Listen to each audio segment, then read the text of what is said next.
कृष्ण। हिंदी ज्ञान सरोवर में आपका पुनः स्वागत है। आइए प्रिय छात्रों, आज हम पढ़ते हैं कक्षा 12 संस्कृत दिग्दर्शिका का महामना मालवीय पाठ का हिंदी अनुवाद। आइए चलते हैं अनुवाद की तरफ। महामनस्विनः मदन मोहन मालवीयस्य जन्म प्रयागे प्रतिष्ठित परिवारे अवत। महामना, महामनस्विनः मतलब महान मन वाले, इसलिए उनको महामना की उपाधि दे दी गई। तो महामना मदन मोहन मालवीय जी का अस्य मैंने आपको पहले ही बताया है, जहां अस्य लगा हो उसका अर्थ का के की तरह से हम समझते हैं। जैसे अंग्रेजी भाषा में एपस्ट्रॉफी एस का प्रयोग होता है, ऐसे ही संस्कृत में अस्य लगने से इसका अर्थ काकी के लिए निकलता है। तो महामना मदन मोहन मालवीय जी का जन्म प्रयाग के एक प्रतिष्ठित परिवार में हुआ था।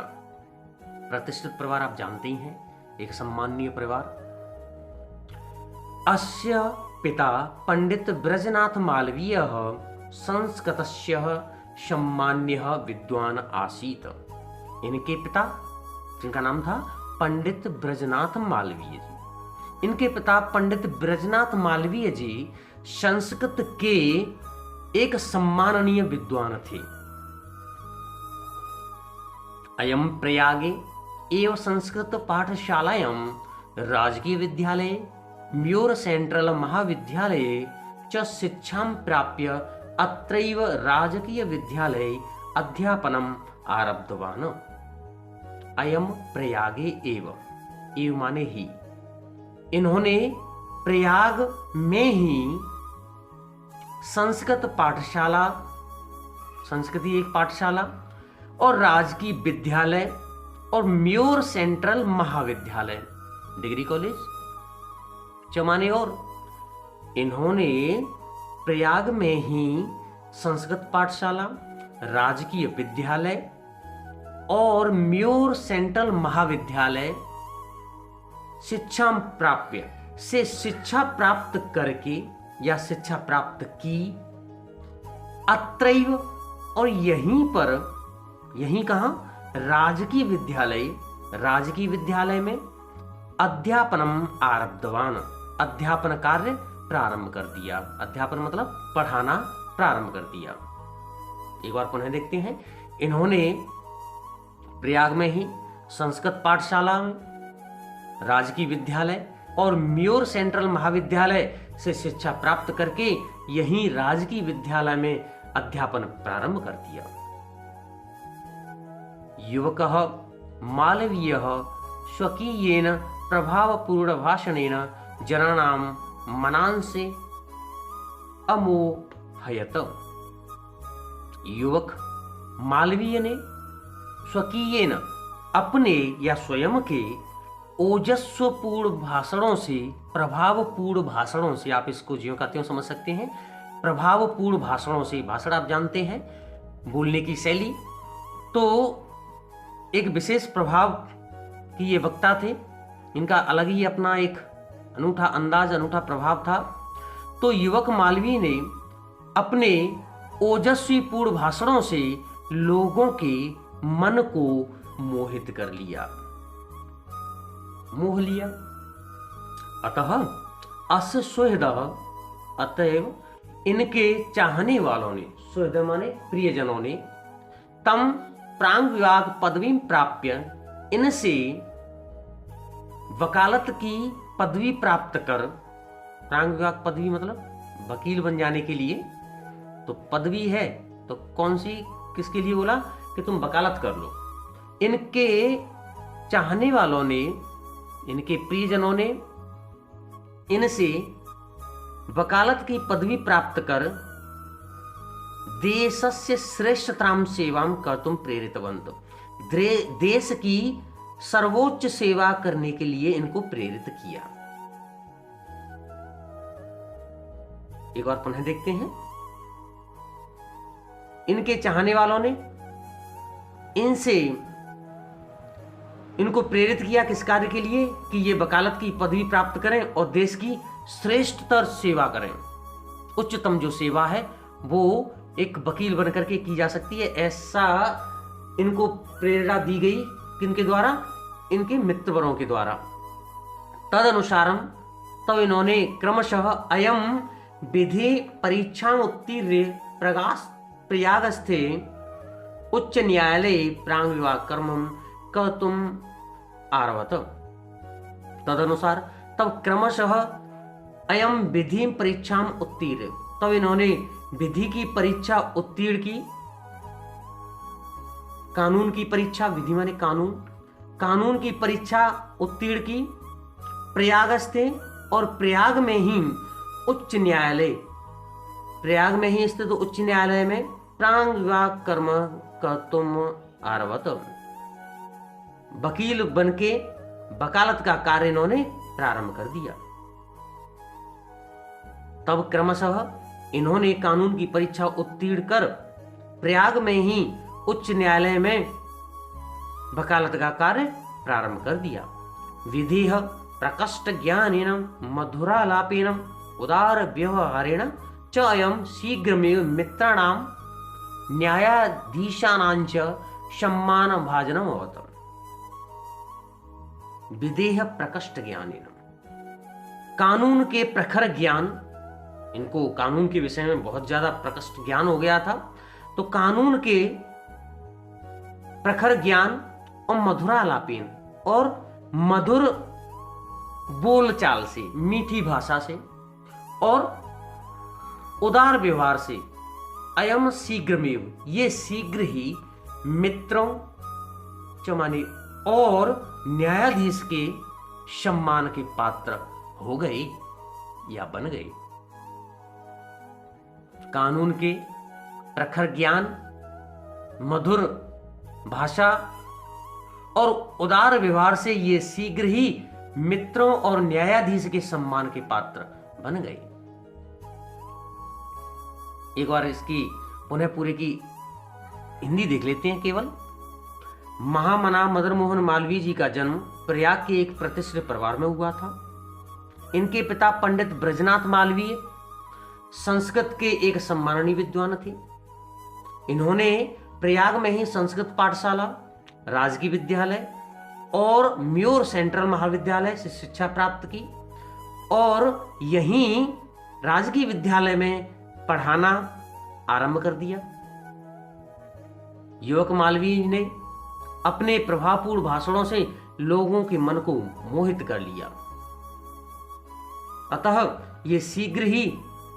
अतः इनके चाहने वालों ने इनको वकालत की पदवी प्राप्त कर, वकील की पदवी प्राप्त कर देश की उच्चतम सेवा करने के लिए प्रेरित किया। तब क्रमशः इन्होंने कानून की परीक्षा उत्तीर्ण कर प्रयाग में स्थित उच्च न्यायालय में वकालत का कार्य प्रारंभ कर दिया। कानून के प्रखर ज्ञान, मधुर बोलचाल और उदार व्यवहार से ये शीघ्र ही मित्रों के और न्यायाधीश के सम्मान के पात्र हो गए। आइए आगे चलते हैं। महापुरुषाः लौकिक प्रलोभनेषु बद्धाः नियत लक्ष्यान् कदापि भ्रश्यन्ति। जो महापुरुष होते हैं लौकिक प्रलोभनेषु, सांसारिक प्रलोभनों में, प्रलोभन आप जानते हैं लालच, तो सांसारिक लालचों में, सांसारिक प्रलोभनों में बंध करके नियत लक्ष्यान्न, अपने नियत लक्ष्य से, अपने एक फिक्स टारगेट से, अपने एक नियत लक्ष्य से कदापि भ्रश्यन्ति, कभी भी नहीं भटकते हैं। स्पष्ट है कि जो महान पुरुष होते हैं वो सांसारिक प्रलोभनों में बंध करके अपने नियत लक्ष्य से कभी भी विचलित नहीं होते हैं। देश सेवा अनुरक्तो अयम युवा उच्च न्यायालय से परिधौ स्थातुं न अशक्नोत। देश सेवा में अनुरक्त या डूबा हुआ यह युवक, देश सेवा में लगा हुआ यह युवक उच्च न्यायालय की सीमाओं में बंधा न रह सका या उच्च न्यायालय की सीमाएं इसको बांध न सकी। पंडित मोतीलाल नेहरू, लाला लाजपत राय प्रभृतिभिः अन्यैः राष्ट्रनायकैः सह स्वपि देशस्य स्वतंत्रता संग्रामे अवतीर्णः। पंडित मोतीलाल नेहरू, लाला लाजपत राय और अन्य राष्ट्र नायकों के साथ यह भी देश के स्वतंत्रता संग्राम में उतर पड़े या उतरे या कूदे। पंडित मोतीलाल नेहरू, लाला लाजपत राय जैसे अन्य राष्ट्र नायकों के साथ में ये भी देश के स्वतंत्रता संग्राम में कूद पड़े। देहल्यां त्रयोविंशतितमे कांग्रेस्या अधिवेशने अयम् अध्यक्ष पदम अलंकृतवान्। दिल्ली में त्रयोविंशतितमे, दिल्ली में 23वें, त्रयो माने 3, विंश माने 20, तो दिल्ली में कांग्रेस के 23वें अधिवेशन में इन्होंने अध्यक्ष पद को सुशोभित किया, अर्थात कांग्रेस के 23वें अधिवेशन के ये अध्यक्ष रहे। वहां दिल्ली में कांग्रेस का जो 23वां अधिवेशन हुआ उसके जो अध्यक्ष थे वो कौन थे? महामना मालवीय जी। तो इन्होंने सुशोभित किया। रोलेक्ट एक्ट इत्याख्यस्य विरोधे अस्य ओजस्वी भाषणं श्रुत्वा आंग्ल शासकाः भीताः जाताः।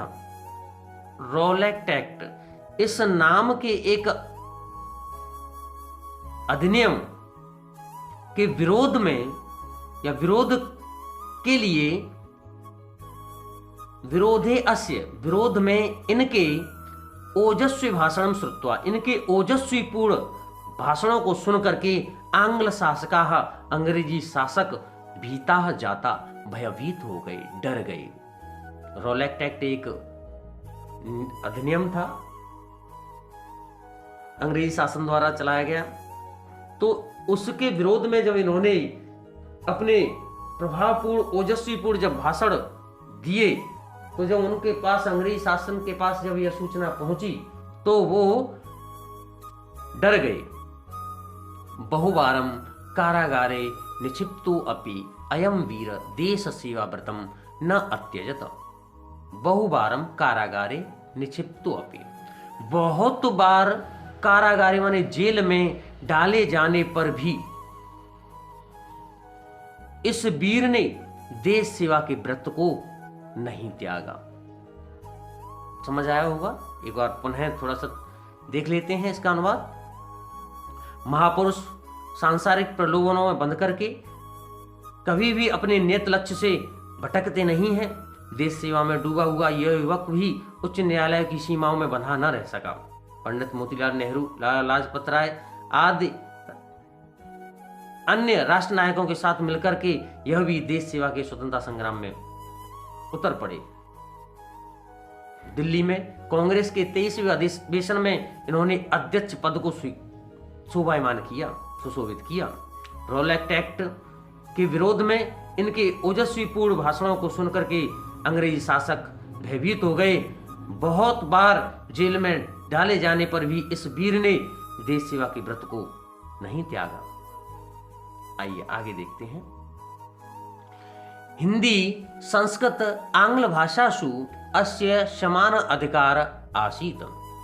हिंदी संस्कृत आंग्ल भाषासु अस्य समान अधिकार, हिंदी संस्कृत और अंग्रेजी भाषा पर इनका समान अधिकार था। समान अधिकार का मतलब इनको बखूबी अच्छे से तीनों ही भाषाएं, हिंदी, संस्कृत और अंग्रेजी भाषा, इनको बड़े ही अच्छे ढंग से, अच्छे तरीके से आती थी। हिंदी हिंदू हिंदुस्थाना नाम उत्थानाय अयम निरंतर प्रयत्न अकरोत्। हिंदी, हिंदू और हिंदुस्तान के उत्थान के लिए, उन्नति के लिए इन्होंने निरंतर ही प्रयत्न किए। शिक्षा एव देशे समाजे च नवीन प्रकाशम उदेते। शिक्षा से ही देश और समाज में नवीन प्रकाश उदय होता है। अतः श्री मालवीय वाराणस्यां काशी विश्वविद्यालयस्य संस्थापनम् अकरोत्। अतः मालवीय जी ने बनारस में, काशी में काशी विश्वविद्यालय की स्थापना की।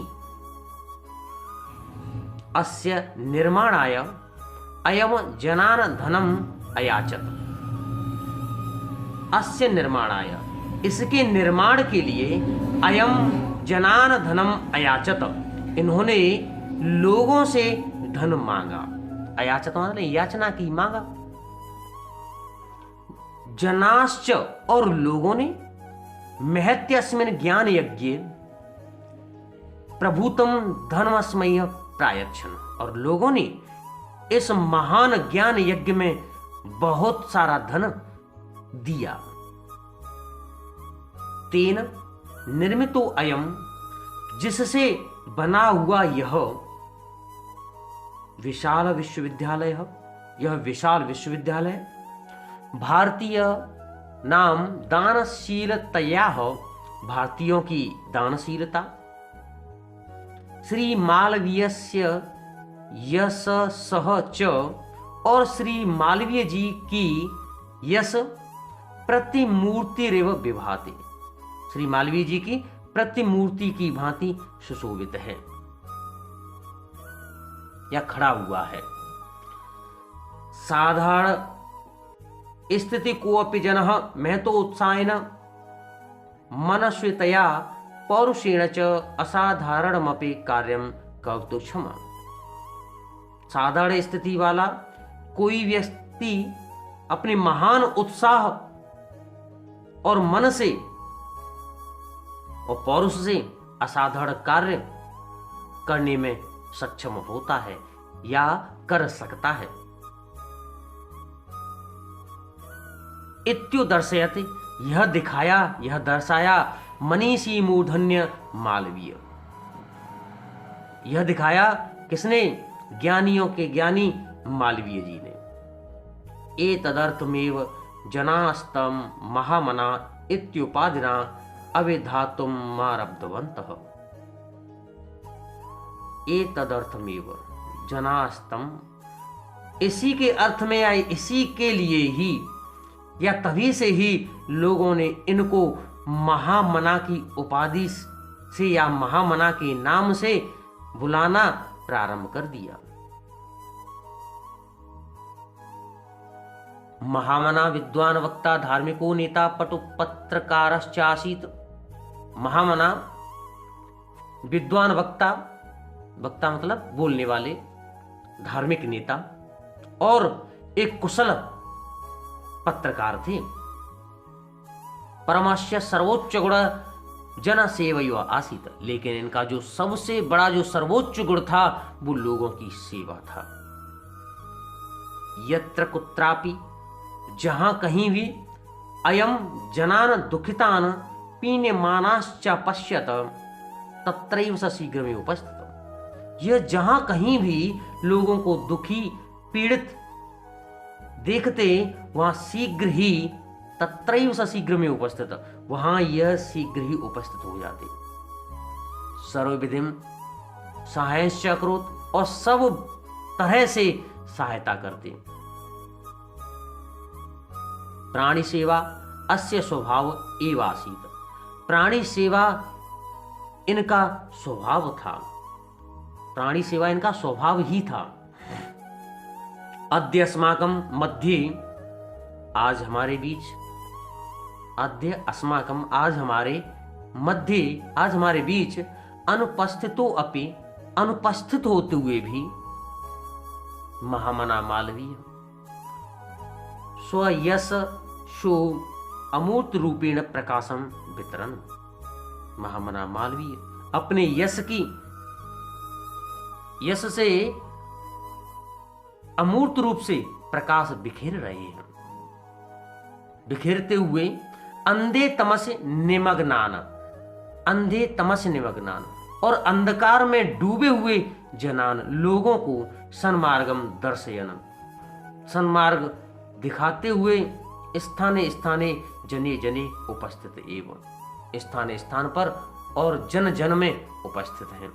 आज हमारे बीच में, कहने का मतलब यह है, आज हमारे बीच में अनुपस्थित होते हुए महामना मालवीय अपने यश की अमूर्त रूप, अपने यश की का अमूर्त रूप से प्रकाश वितरण कर रहे हैं, करते हुए अंधकार में डूबे हुए लोगों को सन्मार्ग दिखाते हुए स्थान स्थान और जन जन में उपस्थित हैं। जयंती ते महाभागा, जयंती ते महाभागा जन सेवा परायणाः, जरा मृत्यु भयम नास्ति ये शाम कीर्ति तनोह क्वचित। जयंती ते महाभागा जन सेवा परायणा, ऐसे महापुरुषों की सदा ही जय जयकार होती है जिनका केवल एक ही उद्देश्य रहता है, जो जन सेवा में परायण है, निमग्न है, डूबे हुए हैं। जन सेवा जिनका एकमात्र उद्देश्य है, या जो जन सेवा को अपना धर्म मानते हैं, ऐसे महापुरुषों की सदा ही जय जयकार होती है। जरा मृत्यु भयम नास्ति ये शाम कीर्तनों क्वचित, इनकी कीर्ति को कभी भी जरा, बुढ़ापा, जरा माने बुढ़ापा, मृत्यु भयम, बुढ़ापे, वृद्धावस्था और मृत्यु का कभी भी भय नहीं होता। अर्थात कहने का तात्पर्य यह है, ऐसे जो महापुरुष होते हैं उनके यश को कभी भी न तो मृत्यु का भय रहता है, न वृद्धावस्था का, और इनका जो यश है वो सदैव ही इस संसार में यूं ही फैलता रहता है और उनकी जय जयकार होती रहती है। उम्मीद है आपको वीडियो पसंद आया होगा। यदि आपको वीडियो पसंद आया हो तो वीडियो को लाइक करें, शेयर करें और चैनल को सब्सक्राइब करें। धन्यवाद।